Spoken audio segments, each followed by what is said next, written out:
आपल्या सर्व समाजाच्या दैवत अहिल्याबाई होळकर,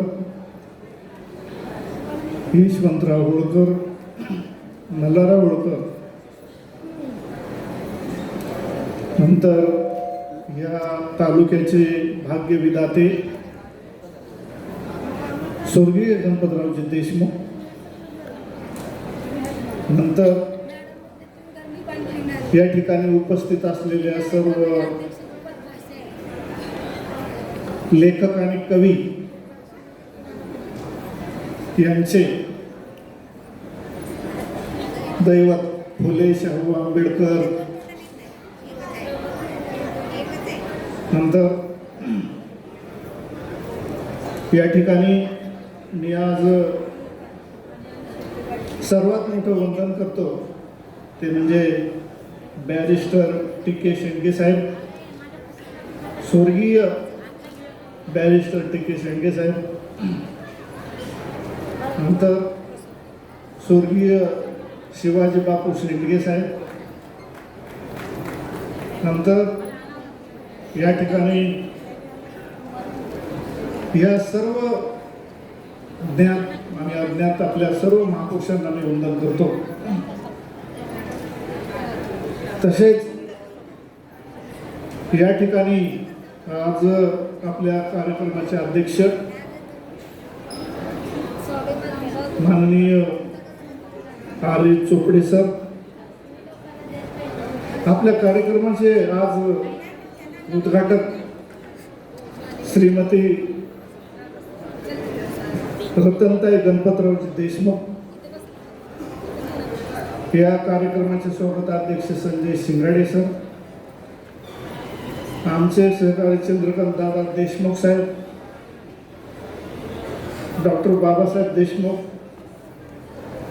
आमचे सहकारी माननीय संभाजीराव सूळ साहेब, या ठिकाणी आजचे संयोजक माननीय पुंडलिक आमदार साहेब, विष्णू देशमुख, नंतर या ठिकाणी आमचे सहकारी अमोलजी पांढरे, नंतर मुंबईहून आलेले ॲडव्होकेट मोठे, अमरावतीहून आलेले मिस्टर अँड मिसेस ज्ञानेश्वरजी ढोबणे साहेब, शारदाताई ढोबणे साहेब, नंतर या ठिकाणी आमचे दुसरे सगळ्यात महत्त्वाचे सहकारी माननीय बाळासाहेब पाटील कर्णवर,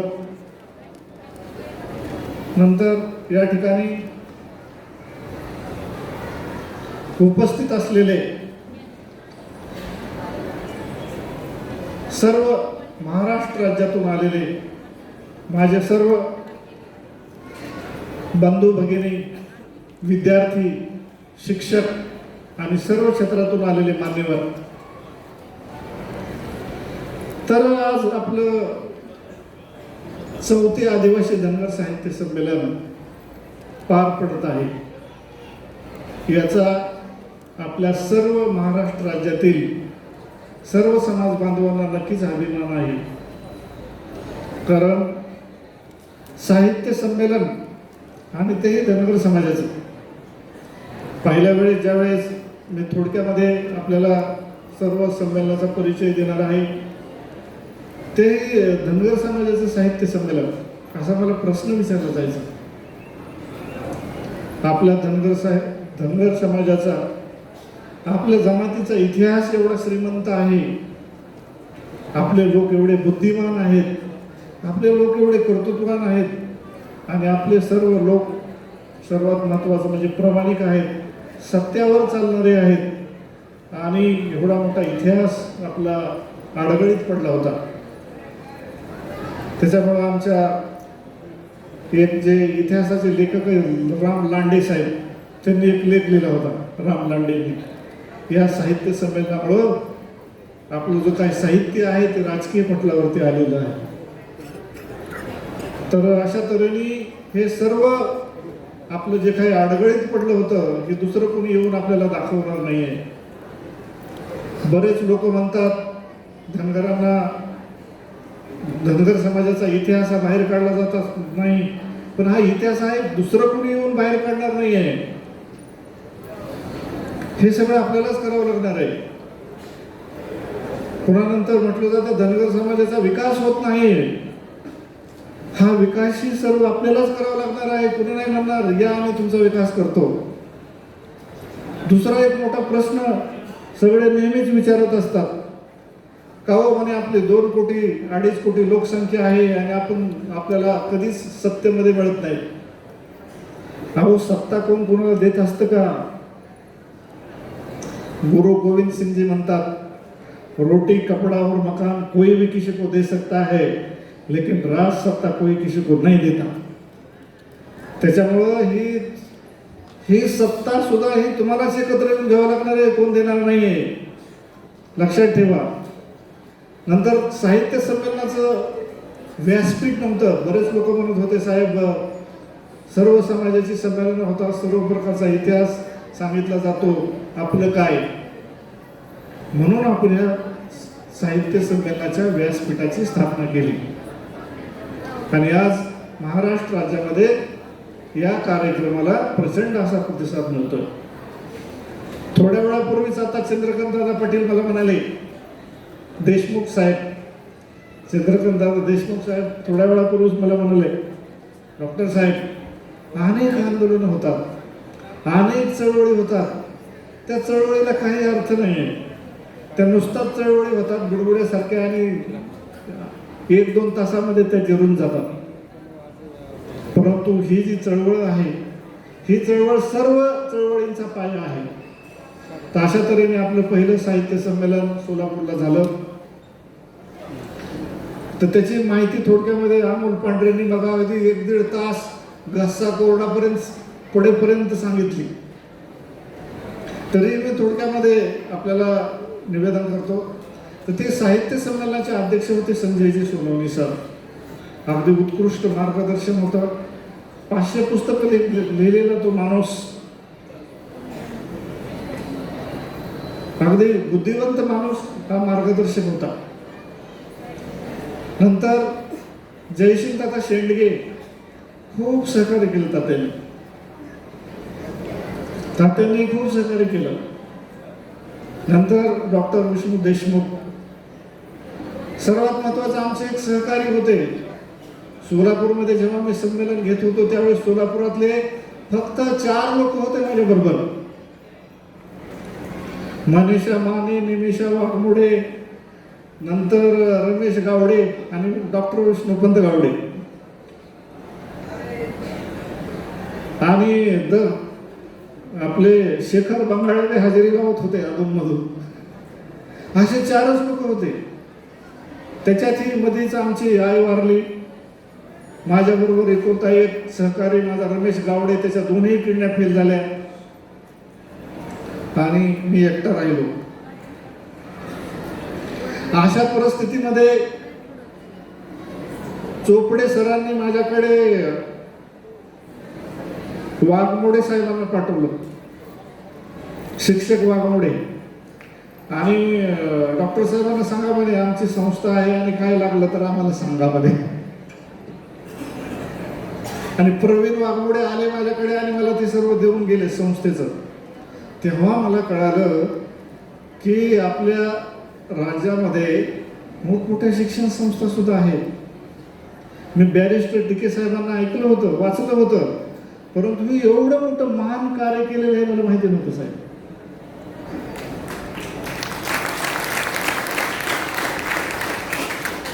त्याच्यामुळं बॅरिस्टर साहेबांनी छोटंसं रोपटं लावलं आणि त्याचा वटवृक्ष करण्याचं काम चोपडे सरांनी केलं. आणि चोपडे सर पहिल्या साहित्य संमेलनापासून ह्या साहित्य संमेलनाबरोबर आहेत आणि ते खूप मोठा साहित्य संमेलनाचा खांब आहे. तुम्ही पाहिलं सर, चोपडे सर ऐनवेळी आम्ही सोलापूरच्या साहित्य संमेलनामध्ये एक दिंडी मागून आणली होती. काही नव्हतं आमच्याकडे आणि आज तुम्ही काढलेली दिंडी पाहून सांगोलेकर हरपून गेले असतील.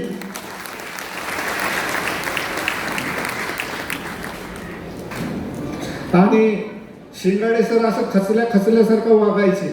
मी नेहमी यायचो ना, कसं होणार, काय होणार, कसं होणार आपलं संमेलन. मी त्यांना एकच सांगायचो, शिंगाडे सर, तुम्हाला जेवढं होतंय तेवढं करा. पण आज त्या शिंगाडे सरांच्या चेहऱ्यावरचं हसू बघितलं ना, मला वाटतं, असं वाटतं की गुलाबाचं फुल फुललंय.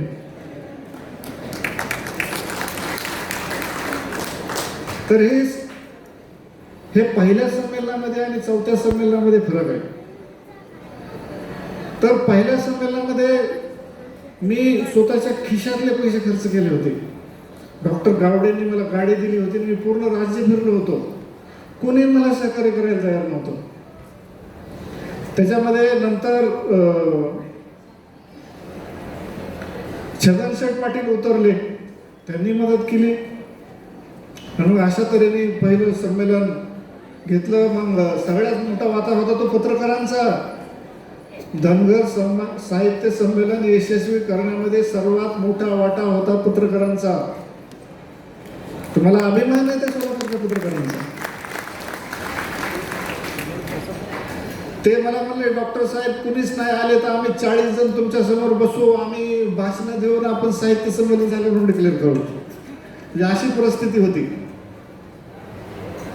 पण मला एक अनुभव आला, आपले लोक सुज्ञ आहेत, त्यांना चांगलं आणि वाईट समजतं. अशा तऱ्हेने त्यावेळेस माझा 13-14 लाख रुपये खर्च झाला होता. आणि मग काही लोकांनी ते आदल्या दिवशी सगळ्या बातम्या पाहिल्या, दुसऱ्या दिवशी वळीने उभा राहिले सोलापूरकर सुद्धा, आणि राज्यातले सगळे लोक उभा राहिले. मला विचारले, डॉक्टर साहेब काय कमी पडतंय का? मी म्हणलं अजून तरी काय कमी पडलं नाही, पण एवढा खर्च झाला, एक प्राध्यापक माणूस आहे, तुम्ही ठरवा काय करायचं ते, मला खड्ड्यात घालायचं का वर काढायचं ते. मला अभिमान आहे महाराष्ट्र राज्यातील धनगर समाजाचा. वळीने उभा राहिले, 16 लाख खर्च झाला होता, 10 लाख रुपये उभा राहून दिले मला त्यांनी वळी. मी कुणालाही 1 रुपया मागितला नव्हता, हे विशेष, पण त्यांनी दिले. त्याच्यामुळं मला माझ्या समाजाचा अभिमान आहे की त्यांनी मदत केली. पुन्हा नंतर सगळं झाल्यावर ॲडव्होकेट अभिमान पाटील आले. मला म्हणले, आणखी काय पाहिजे का? मला आता खिसा भरलाय, पुरेसं झालं, मला सुद्धा जळ लागली पाहिजे, त्याच्यामुळे आता ते तुमच्याकडेच राहू द्या म्हणलं पैसे, मला नको. म्हणलं मी केलंय त्याच्यामुळे मला सुद्धा झळ बसली पाहिजे, लक्षात राहिलं पाहिजे ना म्हणलं माझ्या. तर अशा तऱ्हेने पहिलं साहित्य संमेलन पार पडलं आणि हे तेव्हापासूनच साहित्य संमेलन सुरू झाले. मग साहित्य संमेलनाच्या शेवटी सुळसाहेबांना हुकी आली. संभाजीराव सुळसाहेब उठले, असेच आले स्टेजच्या जवळ, म्हणे माझे साहित्य संमेलनाला आजच 1 लाख रुपये, आणि दुसरं साहित्य संमेलन आम्ही लातूरला घेणार म्हणे. आणि दुसऱ्या साहित्य संमेलनाची मुहूर्तमेढ पहिल्या साहित्य संमेलनामध्येच रोवली गेली. आणि मला तेच हवं होतं जे मला पाहिजे होतं. माझा एकच उद्देश होता की याच्या पुढची साहित्य संमेलन कुणीतरी घ्यावी, आणि ती सुरू झाली. आणि माझा उद्देश पुरा झालेला आहे. पण समाजाचा उद्देश पुरा झालेला नाही, लक्षात ठेवा. ही जी काही दिंडी आहे, ही जी काही पालखी आहे, ही पालखी तुम्हाला सर्वांना खांद्यावर घ्यायची. ही ज्ञानाची पालखी आहे. साहित्य संमेलन म्हणजे त्याच्यामध्ये ज्ञान निर्माण होत असतं. ते ज्ञान लेखक लिहित असतात आणि विद्यार्थ्यांना शिकवत असतात. त्याच्यामुळं ज्ञानाची जननी म्हणजे साहित्य संमेलन. शिक्षक, पत्रकार हे दररोज लेखक असतात, दररोज लिहित असतात, दररोज शिकवत असतात. त्याच्यामुळं हे जे काही ज्ञान आहे ते ज्ञान लिहिलं गेलं पाहिजे, प्रसारित झालं पाहिजे, जनसामान्यापर्यंत गेलं पाहिजे. त्याशिवाय आपल्या देशाची आणि राज्याची जी काही लोकशाही आहे ती सुदृढ होणार नाही. त्याशिवाय ही जनता हुशार होणार नाही, एक होणार नाही, चांगलं वाईट समजणार नाही, आणि समाजाची प्रगती होणार नाही. तर बांधवांनो, दुसरं साहित्य संमेलनाचे स्वागताध्यक्ष अण्णाराव पाटील होते.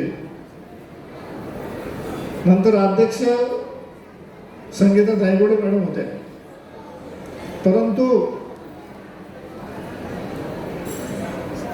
धायगुडे मॅडम प्रशासकीय अधिकारी होत्या.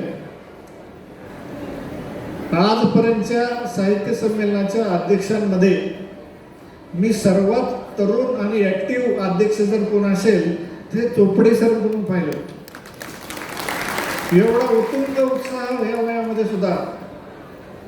आणि ज्यावेळेस मी त्यांच्या संस्थेवरती दौरे केले, एवढी शिस्त विचारायला सोय नाही. संस्कार नुसते शिस्त नाही.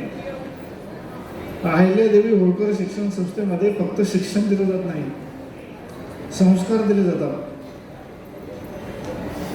संस्काराबरोबरच ज्ञान दिलं जातं आणि त्यांना विद्यार्थ्यांना त्यांच्या पायावर कसं उभं राहावं हे शिकवलं जातं. हे सगळ्यात महत्वाचं.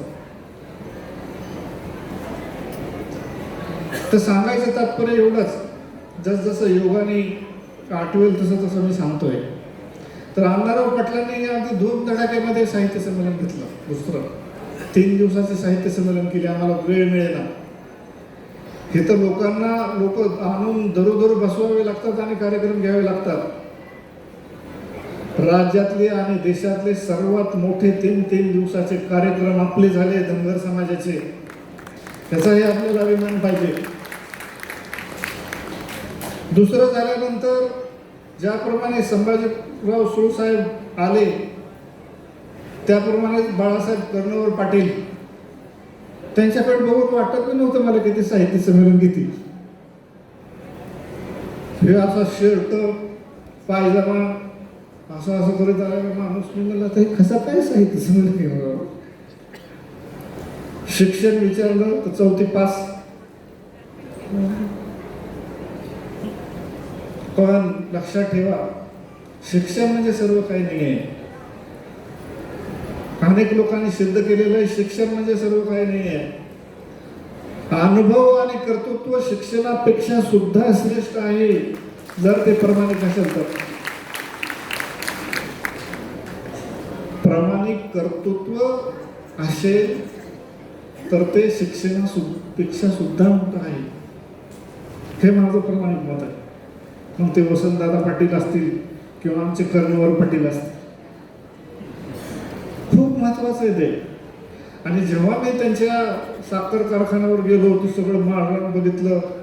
मी एक लेख लिहिला त्याच्यावरती. त्यांच्या वाढदिवसानिमित्त तो राज्यभर गेला आणि राज्यातले पूर्ण लोक तिथं बघायला आले कारखाना कसा आहे. तर ते कारखान्याचे उपाध्यक्ष आहेत, पण कर्तृत्ववान माणूस आहे. असे या कर्तृत्ववान माणसाने वनवे साहित्य संमेलन घेतलं. तिसरं, कोणालाही 1 रुपया वर्गणी मागितली नाही.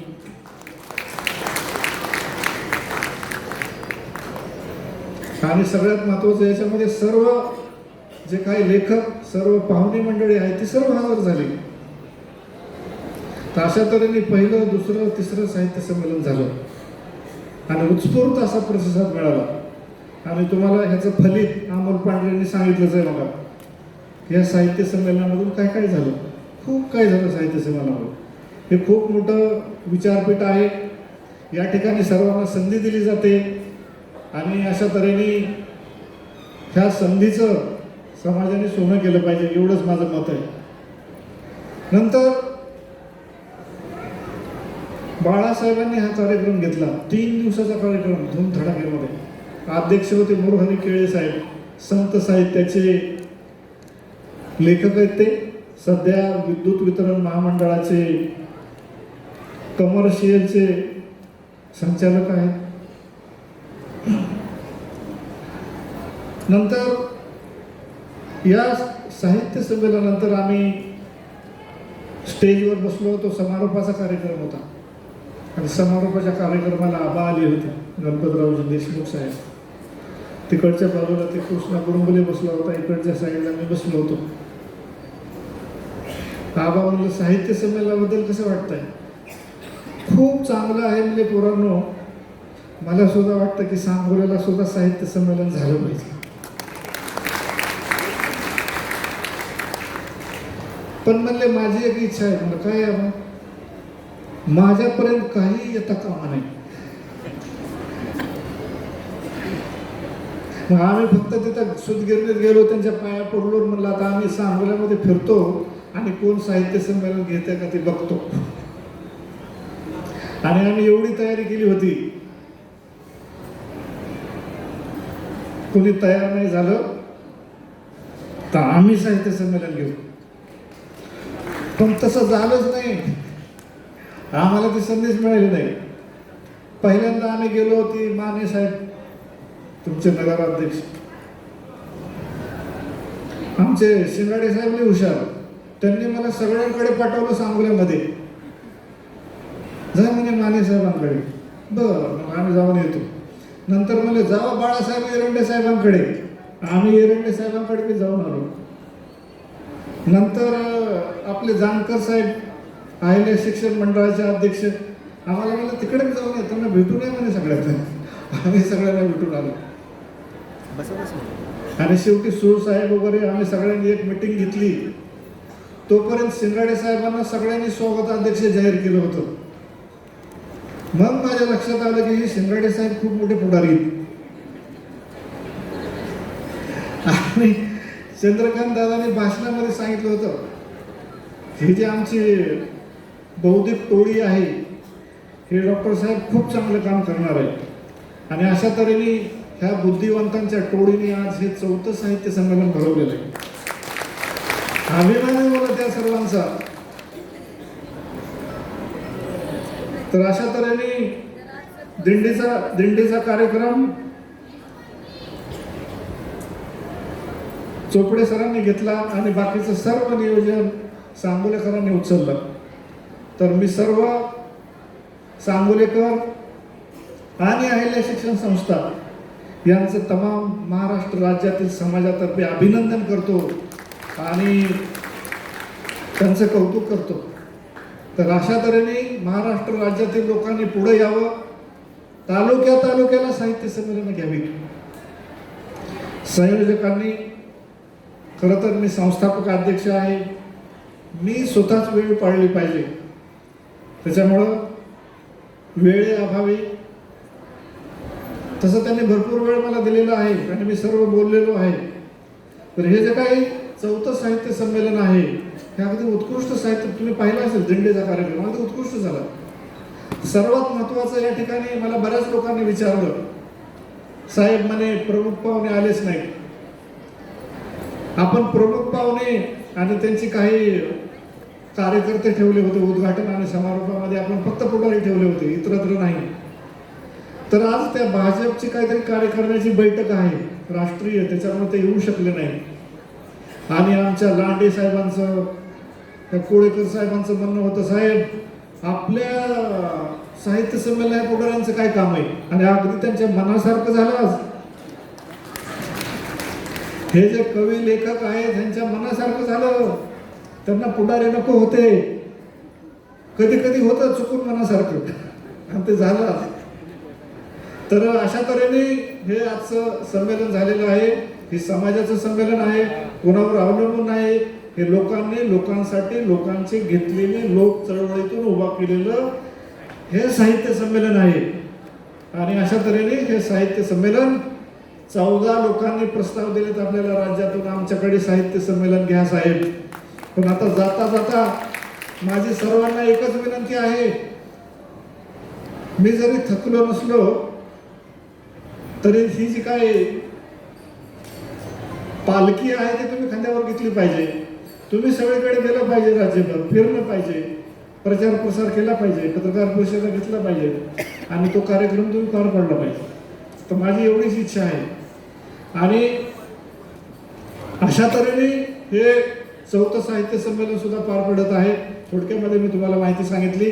आणि या ठिकाणी एवढे छोटंसं माझं 4 वर्षाचं छोटंसं हे जे काही संमेलनाबद्दल माहिती होती ती मी आपल्या सर्वांना दिलेली आहे. एवढे 2 शब्द बोलून मी माझं छोटंसं निवेदन संपवतो. जय महाराष्ट्र, जय भारत. तर तुम्ही घोषणा द्या, मी माझ्या जागेवर जाऊन बसतो. येळकोट येळकोट येळकोट. येळकोट येळकोट येळकोट. चला, जय मला. धन्यवाद सर. यानंतर राजकारणातले